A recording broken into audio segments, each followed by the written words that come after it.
Hay una cosa y un caso muy increíble. Y de hecho, cuando quedamos para cenar, hace unos mesecitos, me lo contaste, ¡guau! O sea, acabo de vivir unas experiencias en quirófano. No, he vivido la experiencia más heavy en quirófano de mi historia. Muy bestia. Y está en el libro y es algo muy, muy, muy, muy, muy, muy heavy.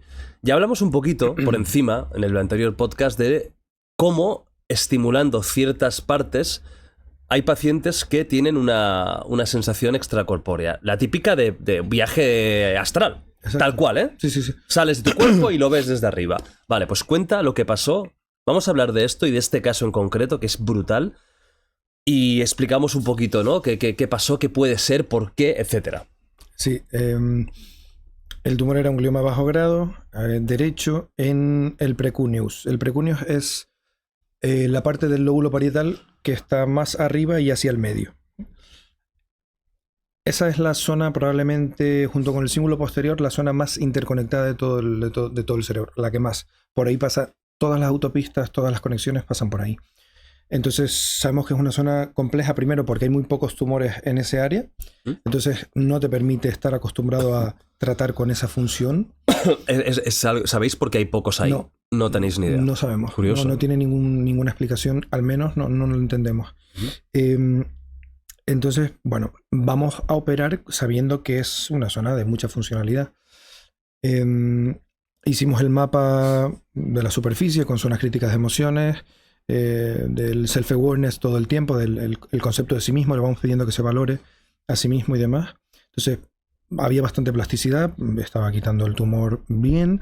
Cuando llego a la parte ya más abajo del precuneus, que está en contacto con el cíngulo posterior, eso es una zona caliente de la red por defecto, que es una red que junto con zonas del lóbulo frontal ventromediales se encargan de la introspección, de divagar sobre el futuro, o es lo que pasa, por ejemplo, con los viajes con ayahuasca, por ejemplo. O sea, una parte muy filosófica, ¿no? Sí, es la parte, digamos, más filosófica del cuerpo humano. ¿Y suele estar más o menos ahí o puede ser que esté en cualquier lugar? Con los casos de plasticidad, con el paciente con tumor cerebral normalmente se desplaza. Pero en personas sanas ese nodo caliente suele estar. Suele estar.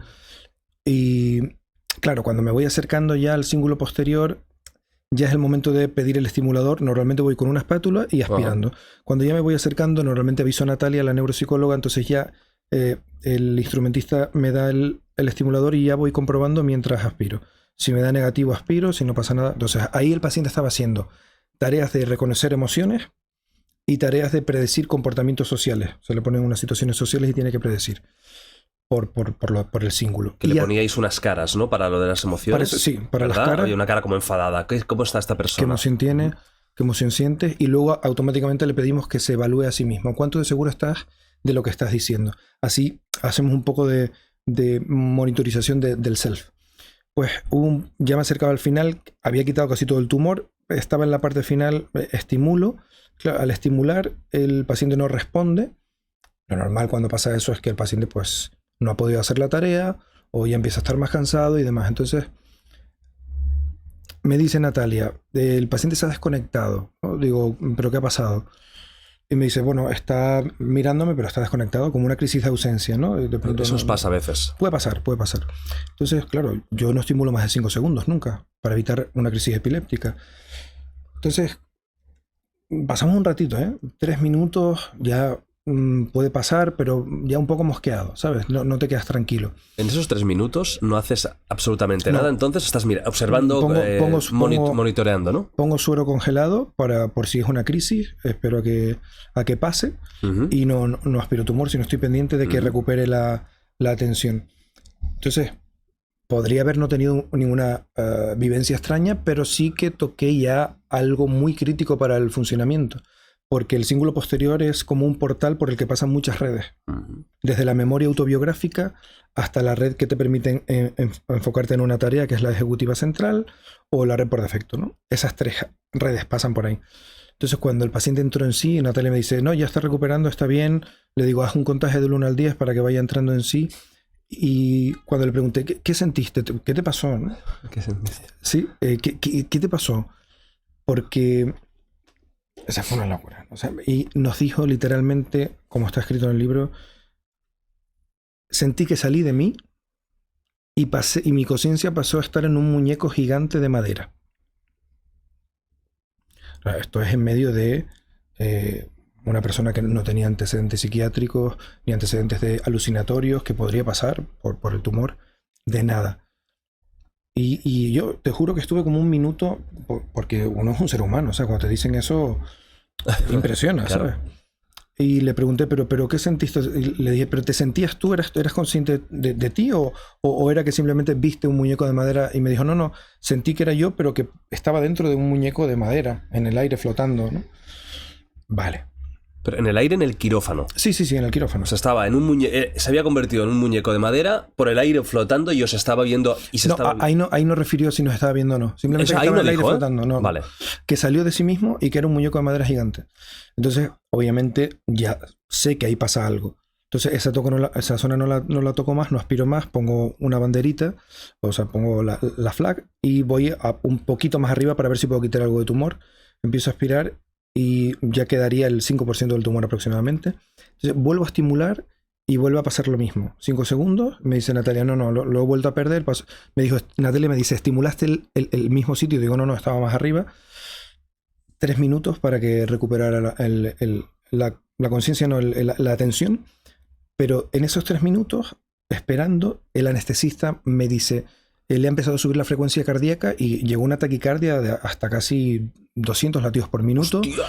¿Qué ha pasado? Digo, no, he tocado el cíngulo posterior, pero no hay un sangrado, no está pasando nada.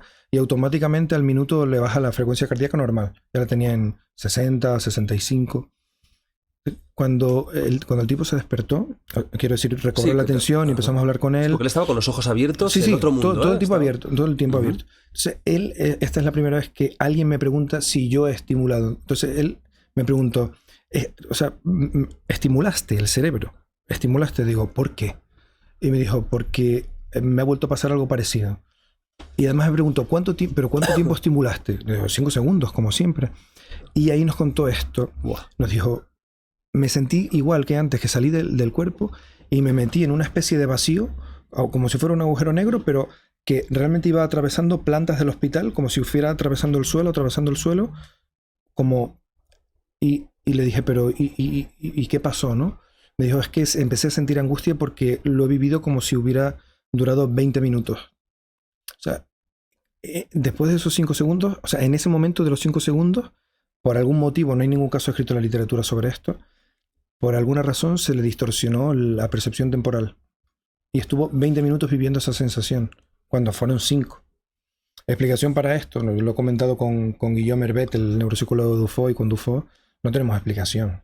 Sabemos que hemos distorsionado esas 3 redes que pasan, pero como para que haya una distorsión temporal no hay... O sea, se le distorsionó por completo la visión del yo y el paso del tiempo.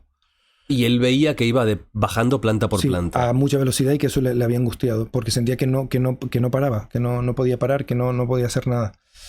Y lo curioso de esto es que, bueno, sale bien, quedó un 2%, un 3% del tumor, o sea que todo bien. Haciendo su vida normal, a las semanas nos llamamos por teléfono y me cuenta que todo bien, ya recuperado, ya con mis hijos, todo normal. Entonces yo incidí un poco porque me quería saberlo, ¿no? Para reportarlo como un paper. Y él lo que me dijo fue, ya entendí lo del muñeco de madera, ¿no? ¿Se acordaba aún? Sí, se acordaba perfectamente. Joder. Y le dije, sí, cuéntame. Y me dijo, ese muñeco de madera era un muñeco de madera de Navidad que tenía en casa de mi madre cuando era pequeño y que me había generado, que de pequeño le daba como miedo, como que le generaba algún tipo de rechazo y que se había convertido exactamente en ese muñeco de madera, ¿sabes? Entonces ya hilando y un poco, esto es un caso cada... Tienes que hacer muchos casos para que te pase esto. Eso es una cosa que... No es habitual. No. Y alguien que no se dedique que haga una cirugía despierta cada año, no le va a pasar esto. Pero después de mucho aumenta la probabilidad. Entonces, haciendo un poco, recapitulando, tiene sentido, porque si el cíngulo posterior y el precúneo son como un portal por el que pasa la red de la memoria autobiográfica y la red por defecto, entre otras, que es la red del yo, de lo que soy yo, si distorsionas las dos a la vez, tiene sentido que pierdas el concepto del yo que esté fuera de ti y que además se relacione con algo de tu memoria pasada y que te haya generado algunas emociones. Que aquí daría para hablar incluso filosóficamente de qué es el yo, ¿no? Sí. De hasta qué punto pierdes el yo, porque cuando incluso tú tienes una experiencia extracorpórea... Tú te sigues sintiendo tú. Claro, no te sigue... Es como estás en tierra de nadie. Él nunca lo perdió el yo. O sea, fíjate él sabía tú qué que era curioso. yo. Y eso es lo difícil de esto, es que tú puedes decir que hubo una distorsión del yo, pero aunque él estaba en un muñeco de madera... Él era él. Él sabía que era un yo algo. O sea... Qué locura, ¿eh? O sea, y eso es curioso, ¿no? Ajá. Y incluso en el tiempo tampoco perdió la percepción. O sea, se le distorsionó la percepción del tiempo, pero tenía percepción del tiempo, porque sabía que habían pasado, si no, no sabría cuánto tiempo pasó. Y él era como, fueron 20 minutos. O sea, tenía más o menos incluso claro cuánto tiempo había estado en ese viaje. Y le volví a preguntar y él lo tenía muy claro, que fueron 20 minutos, ¿Y esos 20 minutos solo fue él bajando plantas eternas del hospital? Porque había un momento que entiendo que ya se hizo 500 plantas y claro, si va a velocidad elevada... No sé si lo hablaste o lo preguntaste, es que claro, ahora me daría para estar con él y preguntarle 100 cosas, incluso si él tenía sensación de que eso era una fantasía o de que eso es algo muy interesante, ¿no? Si es una fantasía o si él es consciente de que está viviendo una distorsión. Es como un sueño. Hay sueños que tú te das cuenta que estás soñando, otros no. Sí, hay sueños que tienes la metacognición preservada y sabes que eres tú. Él sabía que era él en todo momento.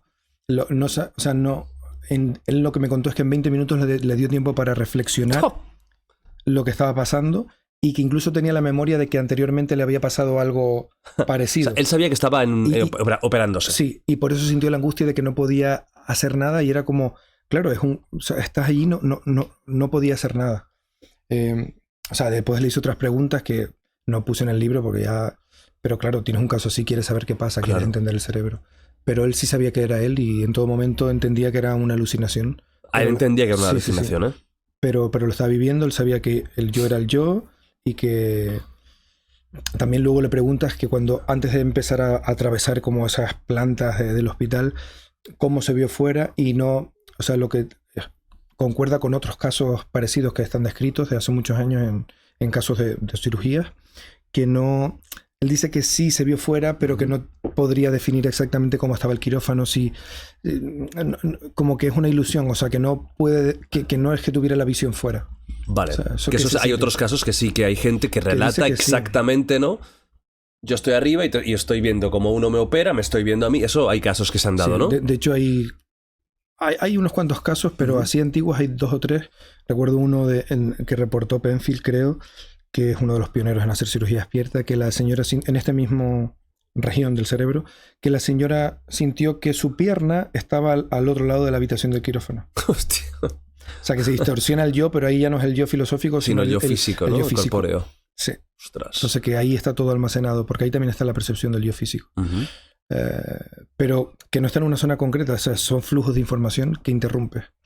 Y cuando alguien tiene esta distorsión del propio ser, del yo, que no es exactamente yo lo que decimos, porque tú sabes que tú eres tú, pero simplemente te estás viendo, tiene que ser un cacao mental importante. La gente que se está viendo desde arriba, lo que está viendo, entonces es una reconstrucción 3D de lo que él imagina que está pasando. Y de lo que ha visto anteriormente, porque cuando entra a la sala de quirófano, lo que se imagina, o sea, es una reconstrucción de lo que ha visto porque no tiene los ojos fuera, es imposible. Es una reconstrucción muy vívida de lo que está viendo. Claro.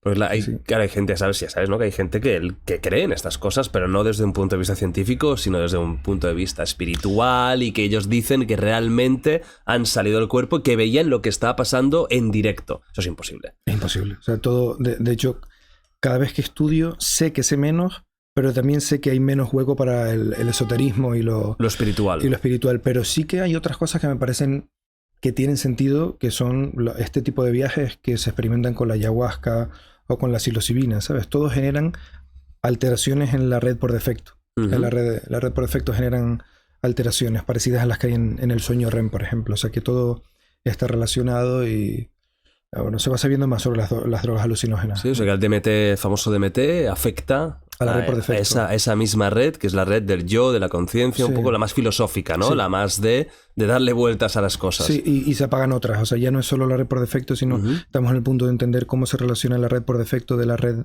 de mantenerte en una tarea, de la red de recibir los inputs emocionales, o sea que vamos entendiendo un poco más.